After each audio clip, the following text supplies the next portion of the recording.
தமிழ்ச்சட்ட நேயர்கள் அனைவருக்கும் வணக்கம். இதுவரைக்கும் எங்கள் சேனலை சப்ஸ்கிரைப் பண்ணலைன்னா மறக்காமல் சப்ஸ்கிரைப் பண்ணிக்கோங்க. அப்போ தான் நாங்கள் தினம் போடுற பதிவு உங்களை வந்து அடையும். உங்களுக்கு எந்த டீட்டெயில்னாலும் நீங்கள் கமெண்ட் செக்ஷனில் கேட்கலாம். நாட் ஓன்லி சிவில் கிரிமினல், உங்களுக்கு எந்த டீட்டெயில்னாலும் கேளுங்க, அதுக்கான ரிப்ளை உங்களுக்கு பண்ணுறோம். இன்றைக்கி வீடியோக்குள்ள போகலாம் வாங்க.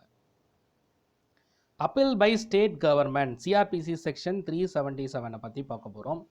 ஸோ இந்த டாபிக் வந்து எதுக்குன்னு பார்த்தீங்கன்னா, இப்போ ஜென்ரலாக வந்து ஒருத்தர் வந்து அஃபென்ஸ் வந்து க்ரியேட் பண்ணியிருக்காரு.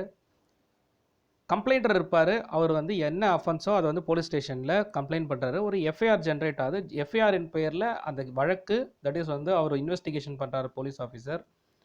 ஒரு குற்றவாளியை கைது செய்கிறார், அதுக்கு உரிய குற்றவாளியை. ஸோ இந்த கேஸ் வந்து கோர்ட்டுக்கு வருது. கோர்ட்டோட ட்ரையல் முடிஞ்சு ஒருவேளை வந்து அப்பீல் தட் இஸ் வந்து அந்த குற்றவாளி வந்து நிரபராதின்னு வெளியில் வந்துட்டாலோ இல்லை அவர் கொடுக்கப்பட்ட தண்டனை கம்மியாக இருந்தாலோ இதுக்காக இந்த பிட்டிஷனர் வந்து கண்டிப்பாக முறையீடு செய்ய முடியும். அதாவது வந்து மேல்முறையீடு அப்பீல் செய்ய முடியும். ஸோ இந்த மாதிரி விஷயங்கள் எல்லாமே பண்ணலாம். அதே மாதிரி ஒரு குற்றவாளி வந்து அவருக்கு கிடைச்ச தண்டனையை எதிர்த்தும் ஒரு அப்பீல் போகலாம். பிகாஸ் வந்து அவருக்கு வந்து ஒரு 1 year தண்டனை கிடச்சிருக்கும், அவர் வந்து அதை செய்யலைன்னு சொல்லியிருப்பார். அதுக்கான எவிடன்ஸாக அவரால் ப்ரூவ் பண்ண முடியும். ஸோ ஒருவேளை அப்பீல் ஸ்டார்ட் பண்ணி அடுத்த கோர்ட்டில் வந்து மேல்முறையீடு செய்து மேல் கோர்ட்டில் இதை வந்து பார்த்துக்கலான்னு சொல்லிட்டு அப்பீல் போவார். ஸோ இது வந்து நார்மலாக ஜென்ரலாக நடக்கிறது. ஒரு ஸ்டேட் வந்து எதுக்காக அப்பீலுக்கு வராங்க? ஒருவேளை வந்து இப்போ வந்து பார்த்திங்கன்னா போலீஸ் சைடில் கோர்ட்டில் கேஸ் நடக்கும்போது கவர்மெண்ட் சைடாக பிபி வந்து ஆஜராகிறாரு. ஒரு வழக்கு ஒருவேளை ஸ்டேட்டோட வழக்காகவும் இருக்கலாம், இல்லை நார்மல் வழக்கே கூட. இது வந்து ஒரு சென்சேஷனல் வழக்காக இருக்குதுன்னு ஒரு எக்ஸாம்பிள் வச்சுப்போம். ஒரு சென்சேஷன் வழக்காக இருக்குது. ஒரு பர்டிகுலர் கேஸை பற்றி, ஒரு நபரை பற்றி ரொம்ப சென்சேஷனலாக ஒரு கேஸ் போயிட்டு இருக்கும்போது அதுக்கு வந்து பெரிய லெவலில் தண்டனை கிடைக்கும், எல்லாருமே எதிர்பார்த்துட்டு இருப்பாங்க.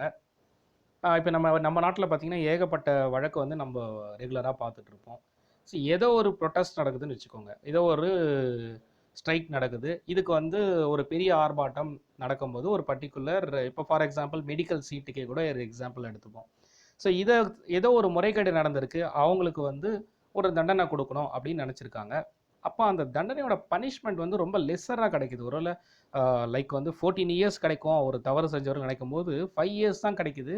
இதை எதிர்த்து கூட ஒரு ஸ்டேட் கவர்மெண்ட் அந்த வழக்கை வந்து மேல்முறையீடு செய்யலாம். பிகாஸ் வந்து லெஸ்ஸர் பனிஷ்மெண்ட்டை அதிகப்படுத்துறதுக்கும் வந்து கேஸ் ரைஸ் பண்ணலாம். ஸோ எப்படி வந்து நம்ம ஜென்ரலாக வந்து பர்சன் ரைஸ் பண்ணுறோமோ அதே மாதிரி ஸ்டேட் வந்து அந்த பர்டிகுலர் வழக்கில் பனிஷ்மெண்ட் கொடுத்துருக்க பனிஷ்மெண்ட் வந்து ரொம்ப கம்மியான தண்டனை. ஸோ இதை வந்து இன்க்ரீஸ் பண்ணணும். அந்த குற்றம் வந்து பெரிய வழக்கு, சென்சேஷனல் வழக்காக போயிட்டு இருக்கும்போது இந்த தண்டனை வந்து குறைவான தண்டனை, இது வந்து எல்லாருக்கும் ஒரு லெசனாக இருக்கணும், அதனால் வந்து இதுக்கு ஒரு பெரிய பனிஷ்மெண்ட்டாக இருக்கணும் அப்படின்னு சொல்லி கூட இதுவே ஒரு ரீசனாக வச்சு கூட அந்த அப்பீல் வந்து போகலாம். அதுக்காக போடப்படக்கூடிய செக்ஷன் தான் இந்த 377 appeal by state government against sentences. இதில் வந்து உங்களுக்கு 4 சப்செக்ஷன்ஸ் வந்து கொடுத்துருக்காங்க.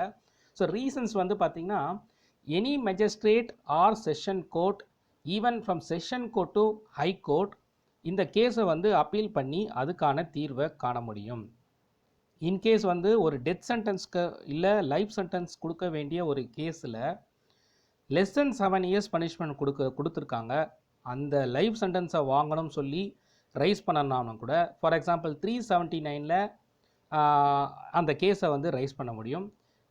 யார் வந்து விரும்புகிறாரோ அந்த அப்பீலை வந்து போகணும்னு நினைக்கிறாங்களோ செக்ஷன் 380 அந்த அப்பீலை வந்து போக முடியும். ஸோ இந்த செக்ஷன்ஸ்லாம் சப்செக்ஷனில் வந்து மோஸ்ட்லி பார்த்திங்கன்னா 1 வந்து எந்தெந்த கோர்ட்லலாம் வந்து அப்பீல் போகலாம், அதே மாதிரி மத்திய அரசு சம்மந்தப்பட்ட அப்பீல் போகணுன்னாலும் செக்ஷன் 2 வந்து இதுக்கான டீட்டெயில் சொல்லியிருக்காங்க. அண்ட் தென் ஆப்லட் கோர்ட் ஏற்கனவே கொடுத்துருக்க ஆப்லட் கோர்ட் பனிஷ்மெண்ட்டையும் வந்து கொடுக்கலாம், இல்லை அது அதிகமாகவும் கொடுக்கலாம், இல்லை அதை விட கம்மியாகவும் ஆகலாம். இது based on the investigation on the appeal court.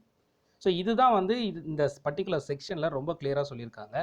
So appeal போகணும்னு நினைக்கும் போது அந்த கேஸுக்கு இதை ஒரு ரீசனாக வச்சும் அப்பீல் போகலாம். ஸோ இது ஒரு ஜென்ரல் இன்ஃபர்மேஷன் தான், இது எல்லாருக்கும் தெரிஞ்சுக்கலாம். ஸோ எதுக்காக ஸ்டேட் அப்பீல் போகிறாங்க? ஸோ நான் கொடுத்துருக்க இன்ஃபர்மேஷன் உங்களுக்கு யூஸ்ஃபுல்லாக இருக்குன்னு நினைக்கிறேன். வேறு எந்த தகவல் வேணாலும் கமெண்ட் செக்ஷனில் கேளுங்க, அதுக்கான ரிப்ளை பண்ணுறேன். அடுத்த வீடியோவில் உங்களை சந்திக்கிறேன். நன்றி, வணக்கம்.